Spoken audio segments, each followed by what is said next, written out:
Good morning. We are back. I was going to tell you what day it was, but I don't even know. I'm going to look at my watch. It's Wednesday, apparently. These days, crazy.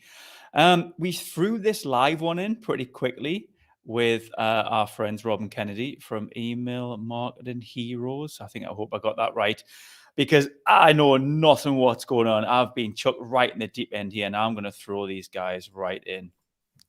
Lads, listen, this was just like planned within days' notice. So I'm going to really apologize because I just know nothing about what we're doing, which is great because that's the whole nature of live streaming, isn't it? And you guys are all over this stuff, right? Live streaming experts? I don't know if we're a live streaming expert. I mean, we've been on a lot of podcasts. We do a lot of speaking, and we used to do a live stream every day, actually, until about, I think it was September last year. We did a live stream every day. Uh-huh. It's funny, isn't it? Because like when the pandemic hit, we sort of took our podcast from audio only and into live streaming like this, and it was really new, and everyone got dead excited. And like, oh, this is weird. It's live, and this looks good. And then everyone else started to do it, and now it's saturated again. So yeah, I can get why you're not doing it daily.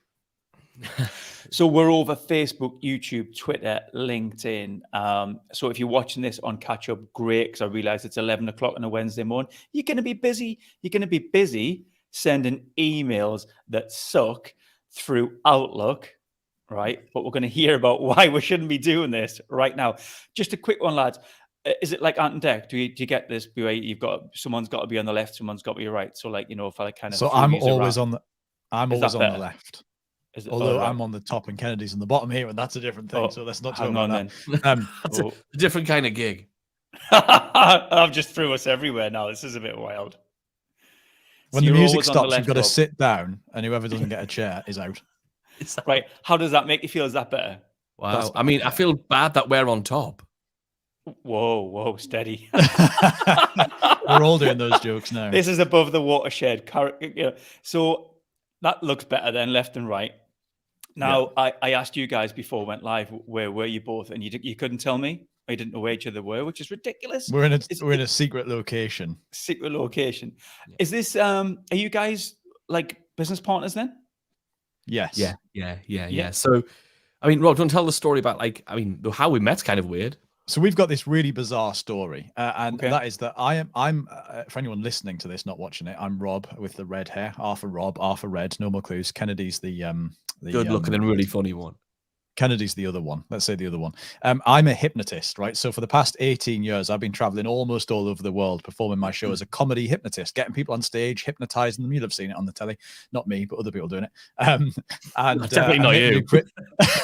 Make new crazy things and then sending them back to the audience. And Kennedy is a mind reader. So he uses skills like psychology and body language and reading people and statistics to make it look a lot like he can read people's minds. And we met at a magic convention, a conference for magicians, like 20 years ago in the northeast of England, and just became mates. And then we were running our independent entertainment businesses. And the way that we got really busy as entertainers, because we didn't want to start a business, we just wanted to get out on stage and do the thing that we love doing. But you accidentally start a business, don't you, by doing the thing you like. And then you've got to learn branding, marketing, positioning, pricing, accounts, and all the other rubbish that none of us want to do, but sort of have to. And so we both just independently found email marketing as a really cool way. And, we're talking a long time ago, when not everyone had a list and everyone wasn't on a million lists. Even like putting a video on the internet was difficult then. So that's how long ago this was.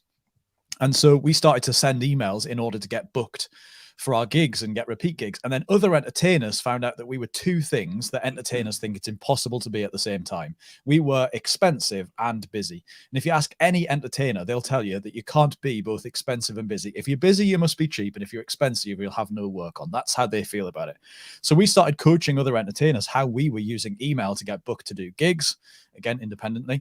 And then that led to us just doing some like podcast interviews and stuff. And then we got asked to go and speak at a marketing event as Rob and Kennedy, these guys who teach email. And then since then, we've helped thousands of businesses, everything from a martial arts studio in Australia through to a guy in Cambridge who sells cakes on the healthy cakes on the internet and everything in between, to just sell more stuff using email that doesn't make you want to be really sick in your mouth. Healthy cakes, is that a thing? Apparently so, and that's why he's blowing it up. Yeah, absolutely. Excellent. Awesome. So are you guys still doing the hypnotist and things? Is that? Yeah, I mean, yeah. Yeah, I mean, it's been a quiet pandemic, but one of the things that happens is, you as an entertainer, you fly and travel and spend a lot of time sat in airports and departure lounges and train stations and on trains to do like an hour gig. And then you've got to do all the journey back again. Yeah. So like, we're lucky that we get to perform in places like Dubai and the Seychelles and America and stuff. So there's lots of traveling literally to do a 1 hour show and then come back. Yeah. So for us, this was like a really good business to like do. Initially, teaching entertainers how to grow better businesses. It was just sort of something we did to fill in the time. It was a good business. And so now we get to do all the things we love at the same time. And that's what life's about, isn't it? So as speakers then, it's great to speak. It's great to get on that stage and inspire and share your journey and everything. But of course, it's a very small part of what you do, isn't it, as a speaker or an entertainer or whatever you do. Even in a marketing situation like us, we if I was to sell, I'm probably only selling 5% of what I do. Right. We're actually doing the periphery stuff. So because we're so busy doing all that periphery stuff, is what you deliver, the email marketing sort of knowledge, is this to sort of fast track and stop doing things, that takes so much time? It's like almost being really super efficient with emails. Do you know what really amazes me is we speak to people who are either in our programs or who listen to our podcast, the Email Marketing Show, and they write in and they say, why am I not making sales, blah, blah, blah, blah. And then I want to always ask the same question. We often do ask the same question, which is, well, what have you done today that's actually driven you closer to making a sale? And often we'll sit back and go, oh, nothing's happened. And so what we need to do is we need to make sure we have activity that is helping us make sales, helping us deepen relationships and move people closer to making a sale. And if you think, I often think about it as like a plate with different things on it. So one of the things you have to do as a business is you have to grow our audience. We have to grow an audience of people who are aware of us. That's why you have a podcast. That's why you have a YouTube channel. That's why you're doing social media and doing all the pictures of your food on Instagram and all that sort of stuff that you're doing to build that audience. That's the first thing we've all got on our plate. We've got to do that stuff, otherwise no one's going to buy. Great. Networking events is another one of those things. The next thing you've got to do is you've got to have some kind of conversion thing, which is usually comes down to pretty much like email marketing, right? You've got to like do something that keeps in touch with people and moves them closer to actually buying and making offers. You've got to make offers. And the great thing about email is if you've got 100 people on your email list or 100,000 people on your email list, every time you send an email out, you get the opportunity to make an offer at scale. You get a chance to make 100 offers or 100,000 offers. You get the chance to do that at scale. So you've got those two things. The third thing you've got to do, obviously, is deliver the thing that you sell. So if you make shoes, you've got to make your shoes. If you deliver coaching, you've got to be that coach. Whatever it is that you're doing, you've got to deliver the thing. They're the three things that are on all of our plates: audience, conversion, delivery. With really good email marketing, you can shrink one of those things, that conversion thing, down to take up so little of your time that actually you've got more time to either do the other two things more, build a bigger audience, deliver better stuff to clients, which means they recommend you and you grow through that word of mouth stuff. Awesome. More people end up in your email list, and because it's automated or whatever, the conversion thing continues to happen. Or you can do something amazing, which is you could spend more time with your partner. You could spend more time with your kids. You could spend more time on your PlayStation or having holidays or doing whatever the heck it is that you do. So the really beautiful thing that email marketing allows you to do when it's done right, and let's be honest, like everything, 99% of everything is tosh, is rubbish, is terrible. So 99% of singers are not Adele, because there's only one of them. Thank God. But there's 99% of absolutely everything is rubbish, which means most people are looking at their email marketing and they look at what other people are doing and going, well, I hate that. I hate all the emails I receive. Guess what? So do I. That's why Rob and I are on this mission to chat to as many people as possible and say, stop doing that terrible stuff. No one wants to receive it, which means you don't want to send it. Nobody's winning in this situation. So if you can do really good email marketing, and maybe we'll get into some techniques on how to do that today. Hopefully that'll be fun to share. Then what's nice is you get to sell at scale without having to do some of the stuff you might not like doing. If you hate selling on the phone, guess what? We never sell on the phone, yet every single day we bring in new customers. We bring in new members to our membership program, into our masterminds, into our email writing agency. Every single day without speaking to somebody. Right now, we're doing audience building as we're talking to you. That's why we're here, because we want to tell more people about awesome email marketing. Some people will go, well, I didn't hate those people too much. I might want to go and learn it from them. Awesome. They might come and listen to the email marketing show or join them on our email list or whatever. We're doing that bit. But simultaneously, our email marketing is doing the next thing. And that's completely off our plate, because this afternoon, I'm not going to be calling anybody and speaking to somebody to convert the sale. I'm going to be going for a walk along the beach, or I'm going to be doing anything else. So that's what can really happen when you get that email marketing really dialed in, really work, and making it really effective. Just very quickly, I've got a little challenge for anyone watching and listening to this, right? I'd love to just as a prank and a wind up for everyone who's not watching this or listening to this. Can we all just go make a little motivational quote in Canva or something and put it on Instagram? And it's just going to be 99% of singers aren't Adele. Put it in quotes like it means something, and attribute that to Kennedy. And if like the hundreds of thousands of people who hear this now just all go and put that on Instagram simultaneously, I think we can start a movement. I'm just and tag you guys in it, yeah. Yeah, tag at Rob and Kennedy. Let's pretend it means something, and we'll all go. Yeah, 99% of singers are not on Adele. Yeah, but it's funny, Rob, because he totally he blew it there earlier on. He said he's going to go and walk on the beach. So as you guys are business partners, 50-50 in this company, he's on the beach. What are you doing? Well, he's in. Let's remember, he's near Whitley Bay. He's not in Miami or anything. Yeah. Well, he's looking for sea glass, and he's probably making jewelry and that on the side, because everything's all done because his email is so awesome. Exactly. Kennedy, you said about techniques, okay, and obviously people watching, they want to know tips and tricks, so we get it, right? I'm sold. Exactly what you said is from a business owner's point of view. We understand that. So what can we do? Where do we start with this? I want to send email. How can I do it better? Yeah. Rob's got some great techniques.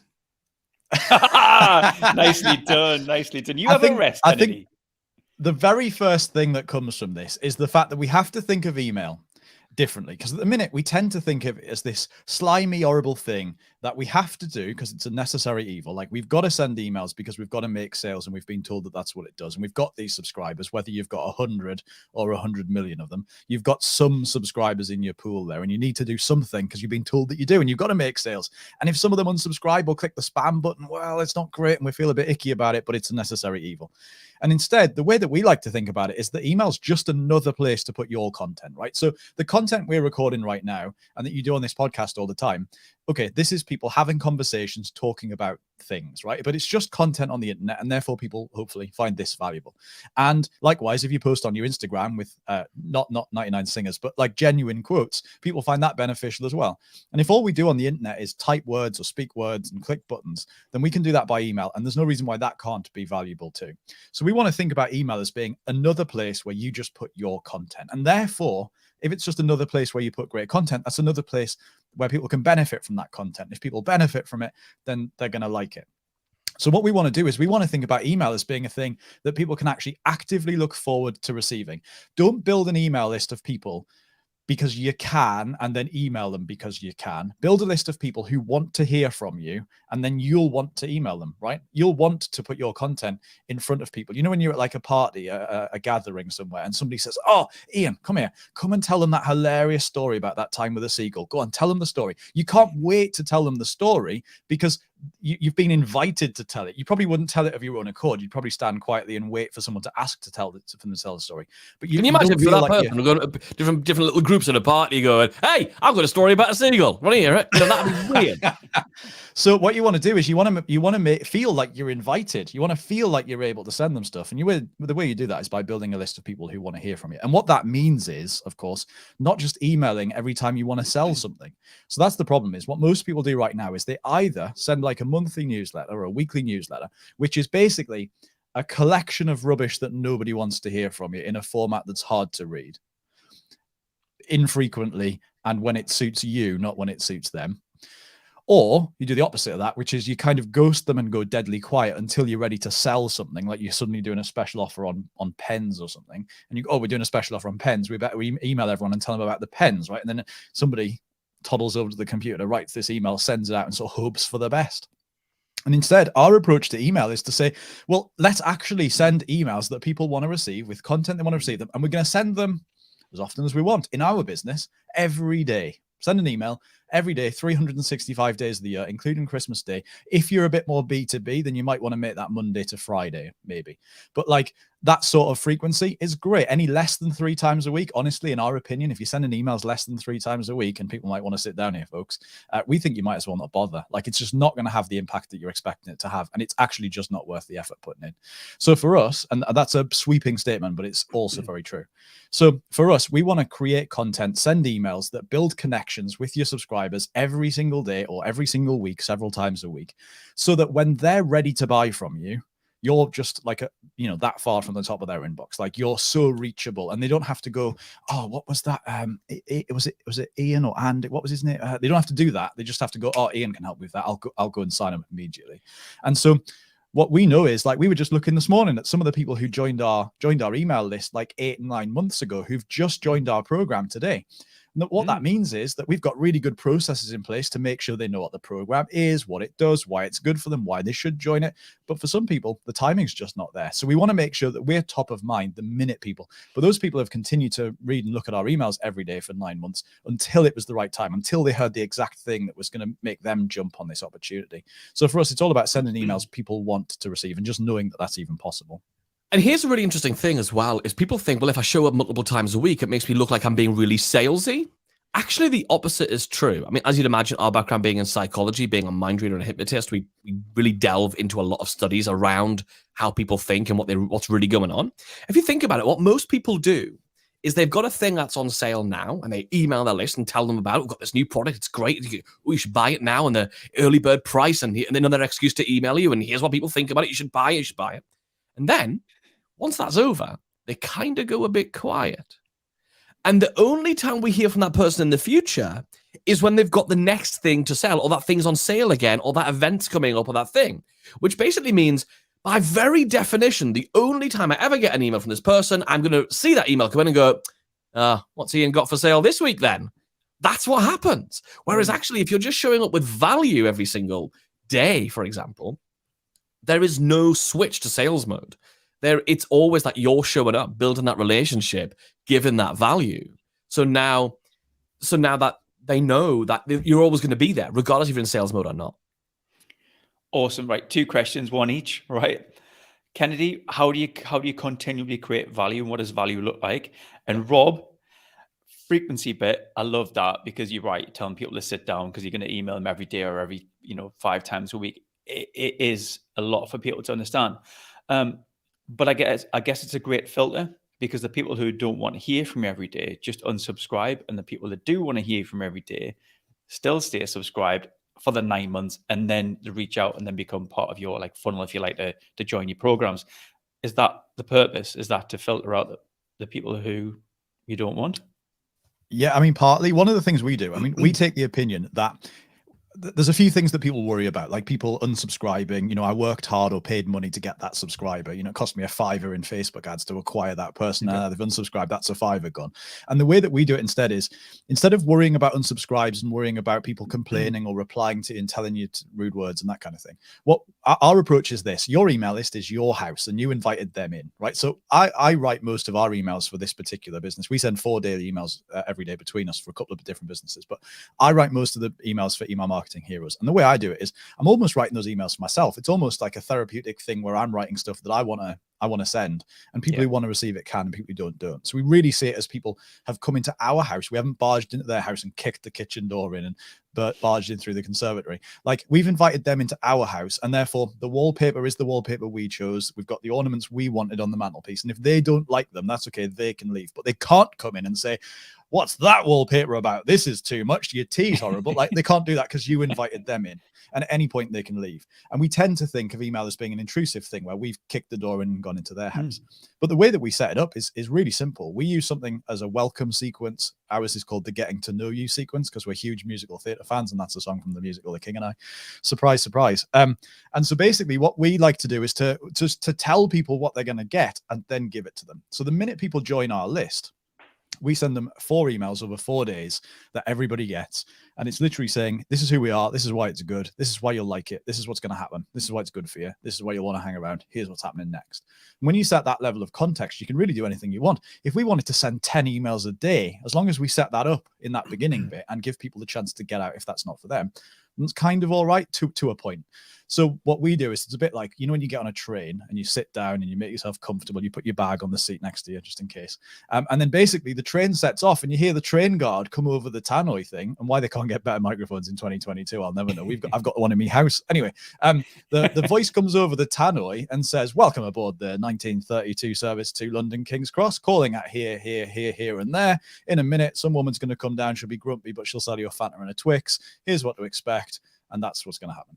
You feel good about it because you think, oh, good, this is good. I'm in the right train. I'm on the right train. Unless you're not, in which case you can get off, and that's all right too, right? You're on the right train. You're heading the right place. You can check you're in the right seat. You know exactly what's going to happen, what the rules at play are, and that's great because now everything's in context. So we think of that sort of first batch of emails, especially the first one, as setting the rules, setting the context, making sure everybody knows what they're going to do, just like the train guard does when he makes that announcement at the start of a train journey.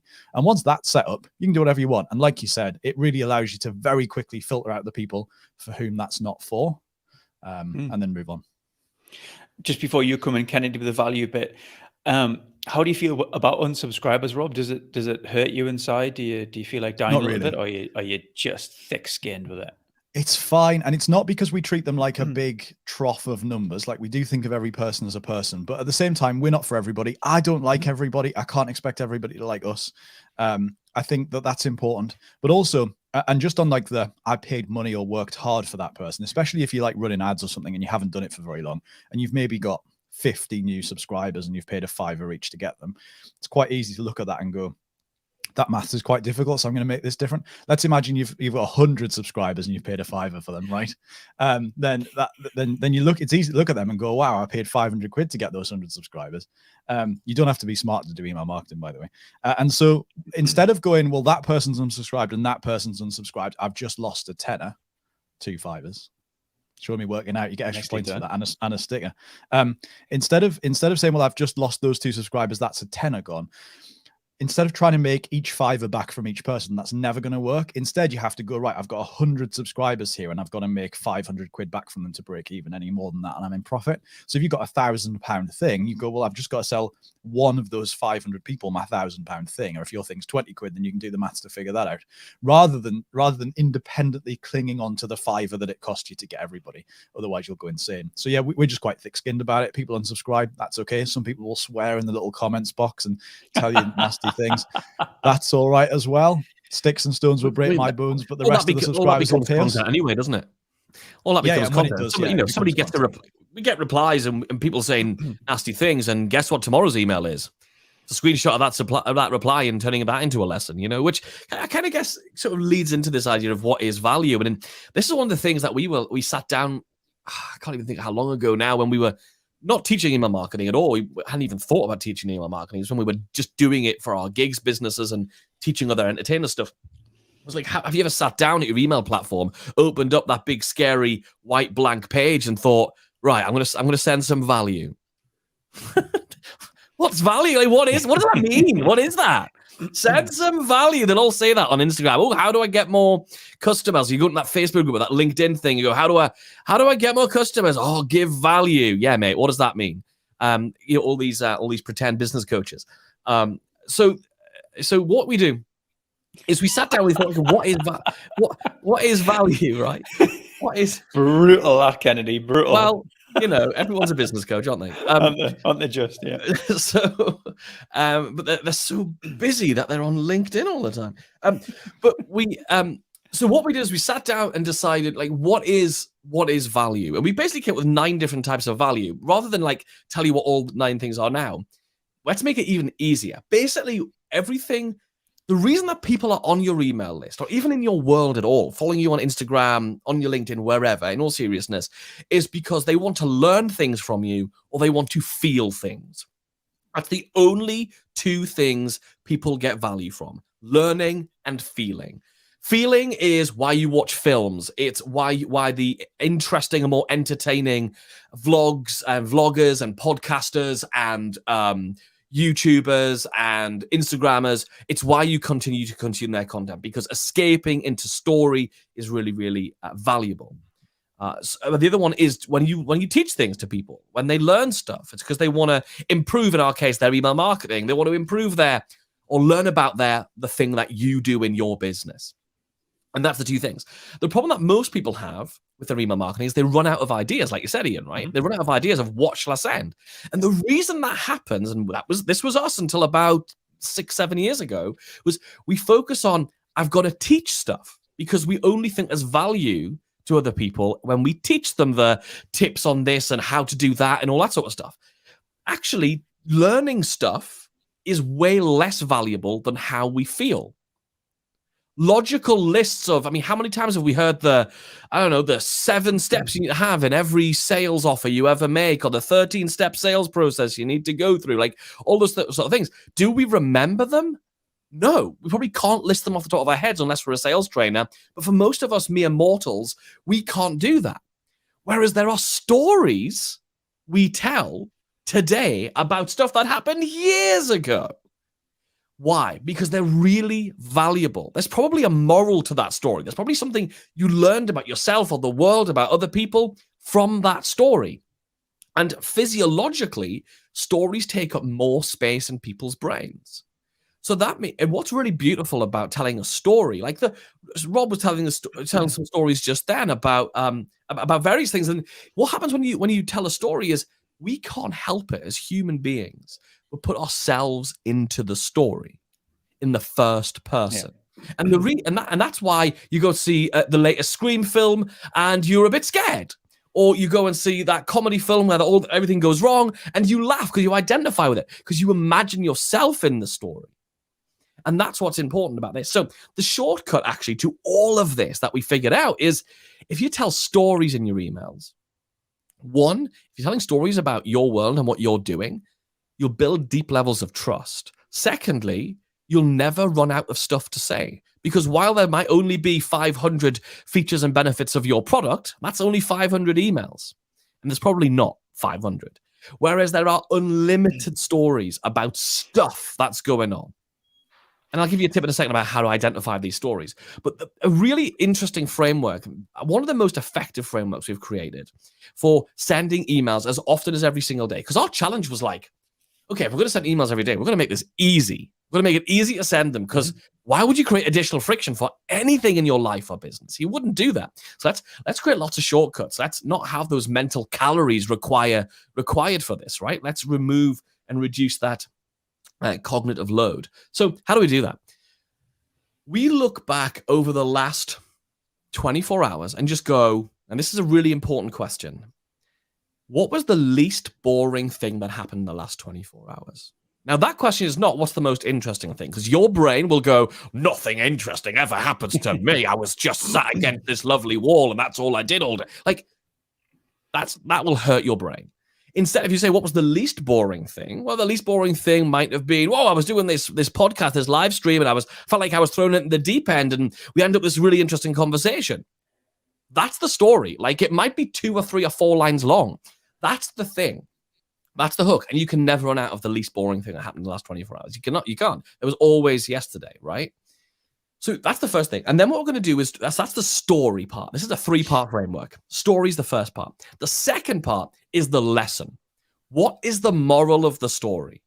If we're going to look at in our emails, rather than sending, this is really important, we need to stop sending emails about what we sell.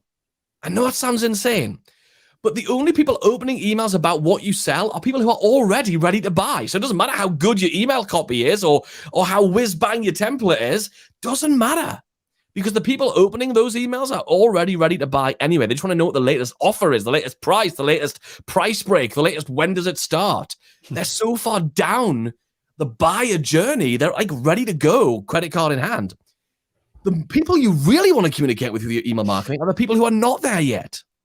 So you can use other things to move them down that journey. So if in that email, you serve their emotional needs What are the emotional needs of your audience? What do they all have in common? So, give you an example. Most of our audience at Email Marketing Heroes are people who have their own business. They have either a remote team or a small team. They're probably working from home quite a bit. So what do they all have in common? They have in common that they're partway through a live stream and the Amazon guy will always knock on the door. They know that. They know that they've been during lockdown. They've had to buy stuff on the internet. So Rob did an email which was all about buying a mattress on the internet. How do you do that when you can't sit and squint on it and pound something down and look like a Wally in the shop? How do you do that?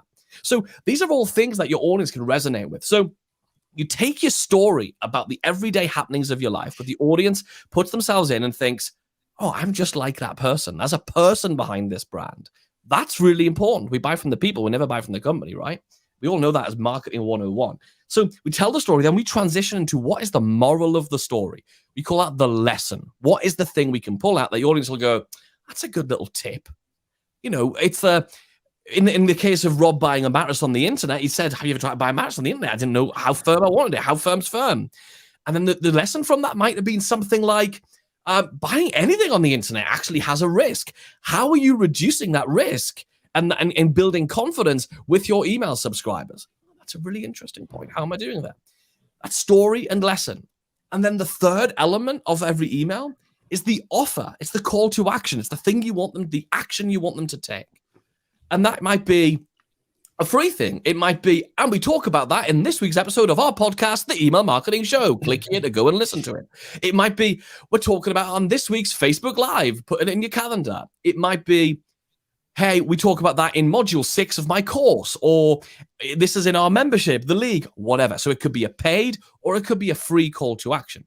What's beautiful about this framework, this story, lesson, offer, SLO framework, is you never need that additional cognitive load. Remember, this is all about reducing the friction, reducing the amount of effort required for you to send it out. And these emails, by the way, are about 175 to 200 words long. That is it. There's no pictures. There's nothing. It looks like an email your friend just sent you from his Gmail account. That's what it looks like. Because again, that reduces that load for both them receiving it and you sending it. So what does that actually mean? That means every single time you send one of these emails, you're not sitting down wondering, oh, is today a day I've got to give more value, or can I actually offer something for sale? I've been too salesy recently. You don't need to worry about that. Because every day you follow SLO, story, lesson, offer. And that means you are automatically, without having to think or having to do anything, without having to look at your calendar or what you even sent recently, you know that today you're going to send a story in that email. That's valuable. We know that. We're going to send a lesson. That's valuable. We know that. And then we're going to send an offer. We're going to outweigh our ask, our offer, 2 to 1 with value every single time. And you can't even help it. And that's what we mean by reducing the load. We try and create frameworks and share email marketing strategies where it's not just easy. You can't even help making it work. I think you're going to drop your mic there after that. No? Absolutely awesome. Right. Okay. What did I pick out that? Really interesting what you said there, Kennedy, about, B2C businesses, maybe micro businesses that might be sort of creating email. What about the SMEs listen to this, okay? The people who are business to business, and how do they tell stories? Totally, we get this all the time. It is interesting. Rob, do you want to talk about it? Yeah, I mean, I think those businesses have even more opportunity to do this. And this is what's cool about it. Because those businesses have more people with stories to tell. I think the big thing is, gone are the days, if we go back 10 years, every micro business, like every one-man business, was writing web copy or flyers copy that said things like, we are a family-based firm and blah, blah, blah, blah. And everyone was trying to, people started saying, established in whenever, like they were an investment bank or something. And everyone was trying to puff up their chest. And we did it too. Kennedy and I can both tell you that back in our early days of having entertainment businesses, we had a fake assistant woman who was just us with Barbara at instead of Rob at. And that person, if it was chasing an invoice or something, it was old bloody mean Barbara who's been sat on nettles all morning and now she's chasing our invoices. It was never Rob or Kennedy. So because we all wanted to be bigger than we are. And now actually the opposite is true. Now what really needs to happen is larger businesses, SMEs and beyond, really need to shrink down. They really need to become the person behind the business, because nobody trusts anybody behind the corporate facade anymore. Nobody trusts the, the fat cat sat at the top of some hierarchy somewhere. So for us, that's all about, and we've worked with clients like major lobbying firms, like who are lobbying at government level. Huge organizations have done this exact same thing with really good success. And that is to humanize the brand. And there's a few ways you can do that. It could be that you've got one person who does your email marketing in your business, and that person becomes the voice and everything of the business. It could be that you've got a few people who do, even if one person writes all the emails, it could be that you've got a few people who are the characters that your emails appear to be sent from. So you've got Sam, Alex, and Jessica or whatever, and they send the emails. And again, what you're now going to do is you're going to tell stories about what's gone on in their life. You're going to talk about your customers' stories. You're going to talk about the other members of the team's stories. You're going to talk about stories from the owner of the business. You're going to talk about stories from the cleaning woman. You're going to talk about stories from all the people who surround your business. And you've got stories and lessons that reflect the mission of the business, why it exists, the founding story, the big successes, the big failures, the hardships. Like, there's just so much more to talk about. If you're a one man or one woman, one person business, you've got your stories, the stories of your immediate family you can pull into this, and your friends, and that's kind of it. Whereas if you're a business with 100 employees, 50 employees, 1,000 employees, whatever, you've got so much more to pull from. So, and again, you've got a bigger opportunity, because so many businesses at that level aren't doing this.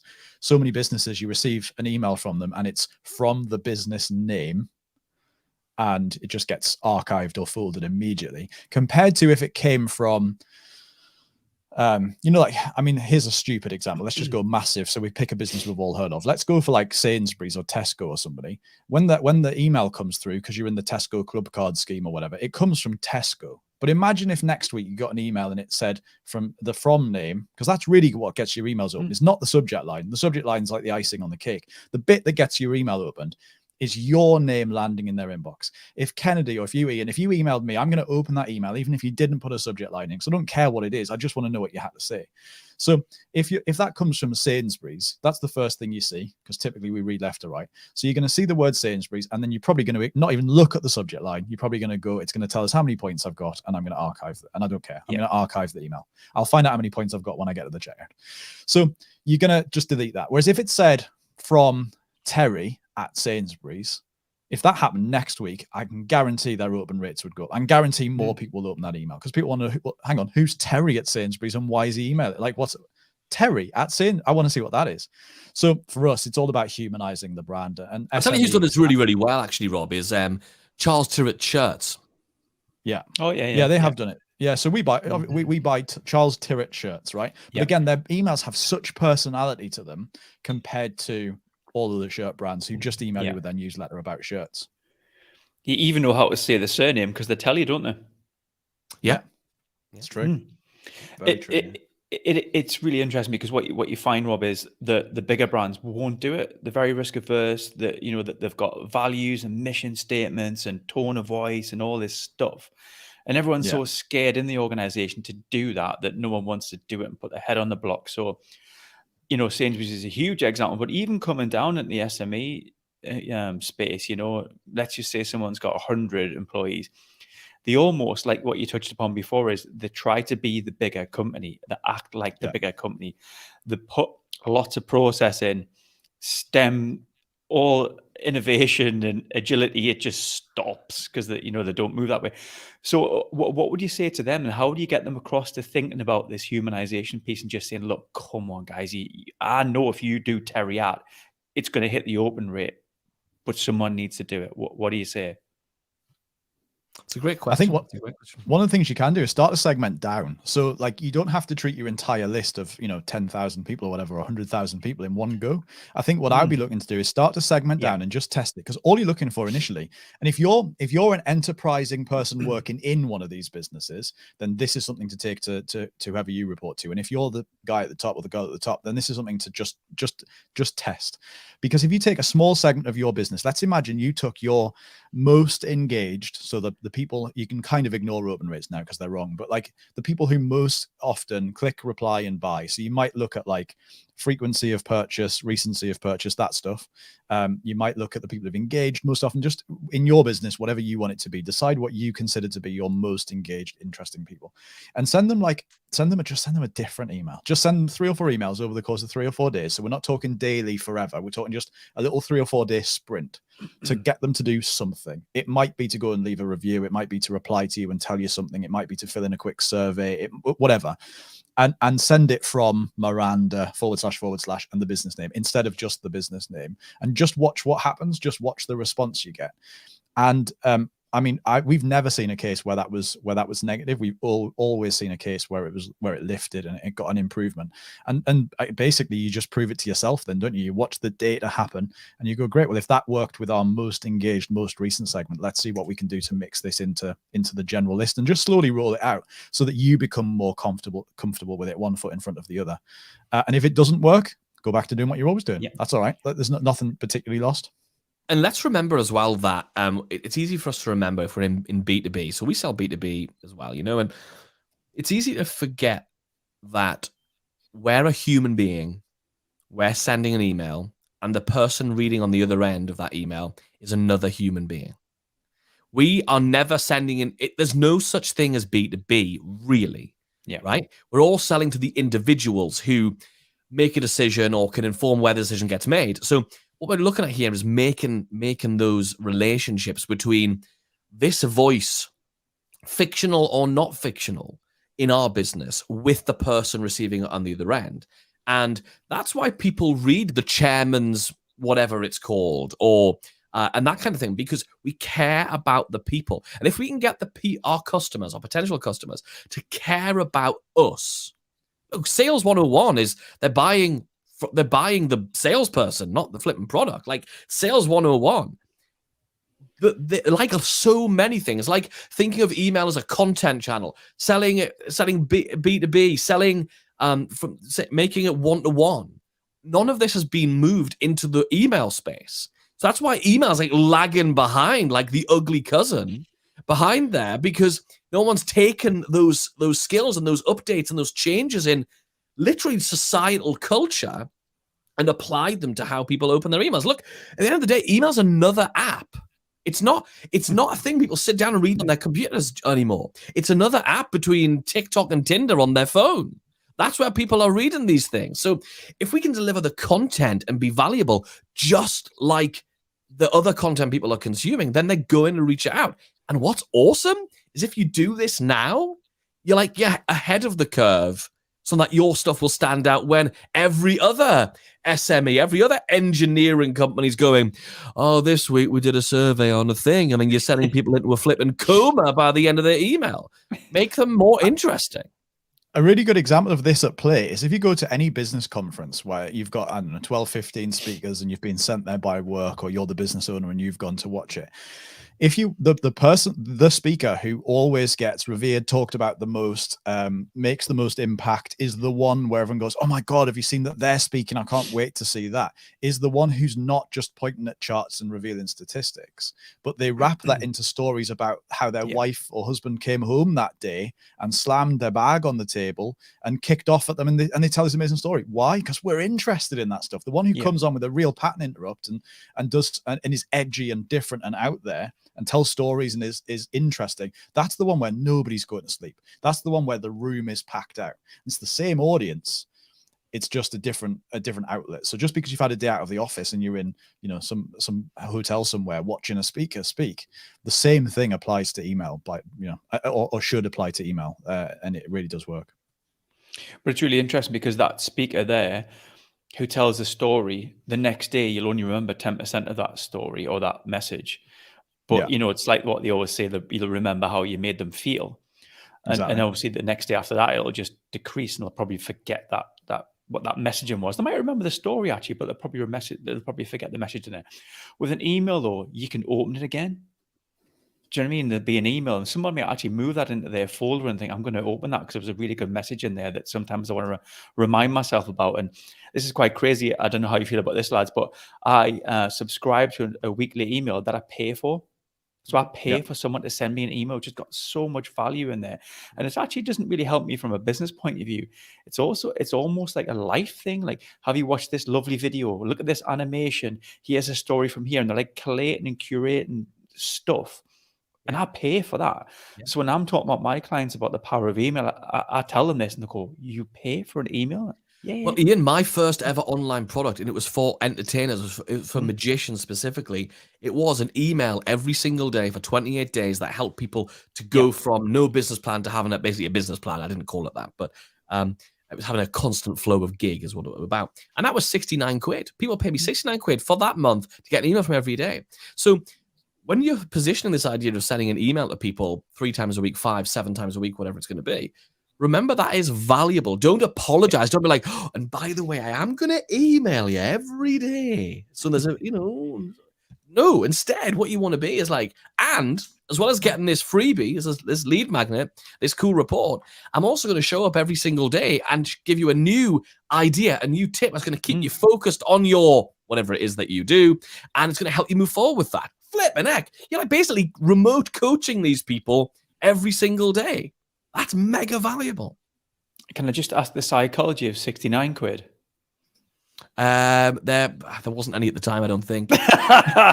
You could have picked any other number, brother, but you had to go for that one, didn't you? Yeah. Can I just get in the weeds before we wrap it up about a couple of little technical? Rob, you said something great, and it really struck in my mind. You said open rates are just, I can't remember how to paraphrase, but I think you were saying the rubbish, how you can't sort of depend on them. What's your thoughts with that? Yes, I mean, they've always been wrong just because of the technology in them. So the way it works, very briefly, is there's a tiny little tracking pixel in every email that you send, as long as it's an HTML-based email, which most of what we do now is. And you send from most of the email marketing platforms. And that goes, and basically when somebody opens it in Gmail or AOL or Yahoo or whatever, that triggers, and then it fires back over, a bit like a Facebook pixel, fires back over to your email platform, and they go, oh, somebody's opened that. And the problem is what started to happen was a bunch of, if you've ever opened an email and there's a thing along the top, like the email looks weird, and there's a thing along the top that says images in this email were not loaded. Click here to load them. Well, effectively, if they didn't load, the tracking pixel didn't load either. But a lot of the time, those images will load, and the more granular tracking stuff just doesn't work. So pixel tracking's always been out. It's always been off. It's always been inaccurate. And then with the advent of iOS 15, what happened was, of course, Apple said, we're now going to automatically, and there was a bit of woolliness around what this was going to be and how it was going to really play out. But what's actually happened now is if you open your emails on like Apple Mail, bear in mind that still could be Gmail or Yahoo or whatever, but open through the Apple Mail client, they just mark all emails as opened, even if they weren't. It lands in the inbox and they go, right, that was opened. And Android phones, a lot of them are actively blocking the open reporting. So you've got Apple over reporting, you've got Android under reporting, and then more and more email clients like Mozilla, who make Firefox, they released one that automatically blocks opens. So it's just inaccurate. The only thing that we can go on, so it's consistently inaccurate though. So if you watch your open rates going up, they're wrong, but they probably are actually going up. And if they're going down, they probably are going down. But in terms of what the number is, it doesn't mean a lot.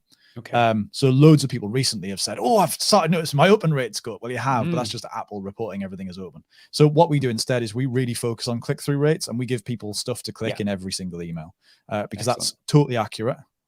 Because there is a way they could do it, but it would be really hard for them to block that reporting. And so we do, we just focus everything on click-through rates. Excellent. That's I'm glad you shared that. I wasn't aware of that, so that's pretty cool. Also, next one, okay, I'm putting myself in customer shoes. HTML, plain text, MailChimp. What am I doing? To be honest, I mean, the reason that they used to be, I remember when I first started online, doing the online marketing bit, you could like choose to send like your emails as plain text, HTML, or both, and it had a fancy name called Do you know what it was called, Rob? What was it called back in the day? Remember? Had a fancy name. Anyway, yeah. So, and that's what kind of a lot of people did. And that was because mostly the thing that would frustrate people on receiving HTML emails was the fact that it took a while to download them, because we all had a Nokia 3210 or, I mean, not quite, but like a little bit further on than that. And broadband and Wi-Fi were not a big thing. The speed you were getting to download on your phone was really poor. All of those sorts of things meant that downloading HTML emails was like painfully slow, which was killing people's results because people are impatient. Like if it takes half a second for an email to load, they're gone. They're like, this is broken, gone. And they've moved on and forgotten about it. But of course, now we've got things like 5G, 4G, super fast and available everywhere. You're pretty much connected to Wi-Fi most of the places that you are on your phone right now. So downloading HTML is what pretty much all email is right now. It might look like it's plain text. It might just be text. But HTML is the code that sits behind it. We'll not get into all of that, but that's what it is. What we don't want to do, though, what we found in extensive tests, not just in our business, but with a lot of our members and our clients, is if you remove images pretty much completely from your emails, you'll see better click-through rates. You'll see better results and sales. And the theories we have around this are, one, they're less like they're one of the signals, and it's not all as cut and dry as this, as to how you might end up in the promotions folder or the spam folder. Now, I haven't got time to go into how spam works, but basically, it's a bit like a credit scoring system. If you do, people say, oh, you can't use the word free in your email subject line, otherwise you go to spam. Not true. If you're doing everything else right, you can definitely use the word free. There's lots of different things you can do for that. So that's one little tiny thing. But the main thing to not use images in your emails for is because look at the best-selling books in the world are fiction books. The best-selling books in the world that sell the most copies are fiction books. J.K. Rowling doesn't get to chapter 6 and go, I'll whack a quick doodle into this. She doesn't do it. And the reason she doesn't do it is because it's not effective at engaging people's imaginations. When we engage people's imaginations, they put themselves into the story. You don't show them the picture, right? The reason another part of that really related to it is, for example, if my story is about, oh, thank God we got rid of our terrible couch. We had this awful, ugly couch that we won on Bruce's Price is Right once, and have finally gotten rid of it. It's this awful color. And you're reading this and going, oh, you poor thing. Right? You're thinking about what that couch might look like, an awful couch. And for you, that couch might be yellow, it might be green, it might be blue, it might be tatty. You don't know, but you know it's an awful couch. In your brain, you've made that picture. But then if I put a picture in and it's this tatty yellow couch or just a yellow couch, you go, I like that couch. I think that's lovely. I've got that couch. I've just got that one, yeah. I'm waiting for it to come because it was in the DFS sale, which was ending soon. And I've just ordered it. And it's not, you've now got a disconnect with your audience. You don't need to do that. So just having the text in there. Another thing that we actually talked about in a recent podcast episode as well is like those section breaks where you're like, here's the section. So it looks like a school newsletter. Mm-hmm. The problem with that is it doesn't feel very like it's sent from a person. It very much feels like it's sent from a company, which you don't want. But also what we realized is every time one of those section ends, you're basically showing somebody the door to stop reading your email. They're going, oh, I've completed that thought. Now, actually, I must just go and do X.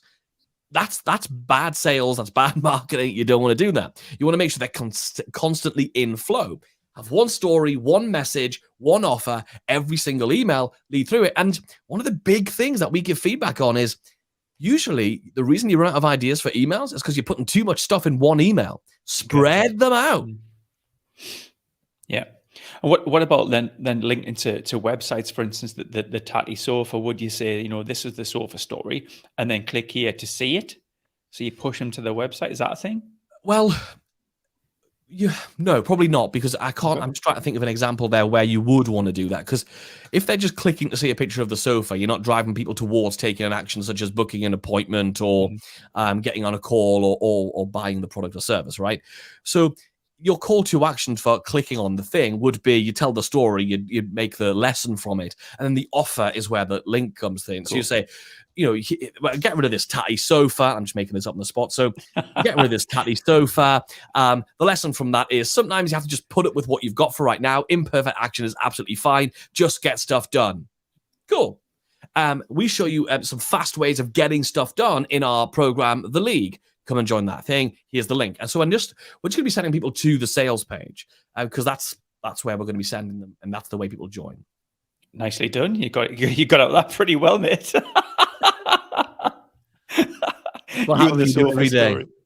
So when you first start writing these emails, like I'm really quite heavily dyslexic, so I find writing and reading like naturally just difficult, and that's one of the reasons I started writing every day, because I thought, well, I'll just like train myself to do it. And I'm going to use that as my reason, not my excuse, right? I'm going to use it as my reason to, not my excuse not to, right?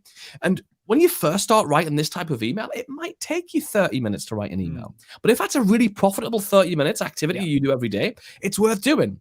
Now, like having done this, I don't think I've been sending daily emails for like 5 years. I do it first thing in the morning. I'm one of those really annoying morning people. I get up at like 5:30. I go down, get into the kitchen, fill the kettle, and as it's boiling, for my first cup of tea of the day, I flip my laptop open at the bench in the kitchen, and I write my daily email. So that must be like 4 minutes, something like that. And by the time that kettle boils, I've written the email, and I've selected the segment, which is just like everyone who's supposed to receive it, and I've hit send, and I've closed the laptop, and it's done.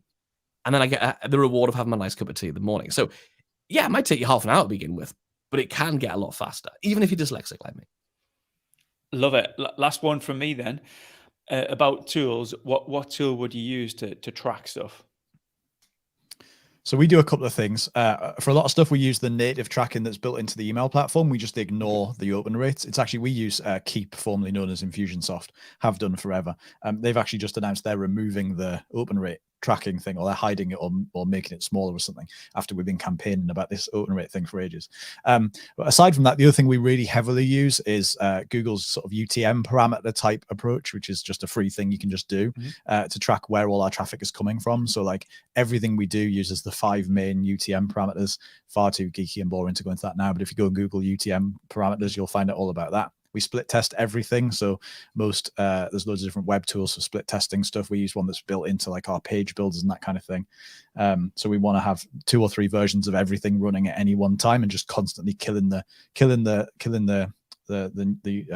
control and finding a new winner. Yeah, that's our kind of, that's about as techie as we get, really.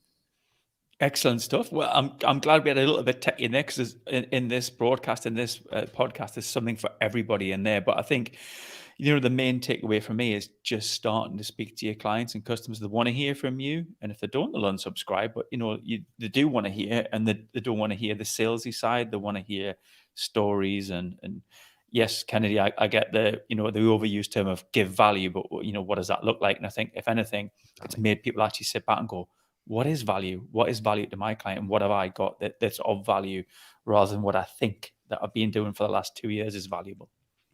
Exactly. Good. So, well, thanks for your time. I really enjoyed that, and I'm sure we'll get a whole host of questions coming back from the podcast when it goes out. So, thanks for your time, guys. Maybe we'll do this again one day. That sounds fun. Thanks again. Cheers. Excellent. Cheers.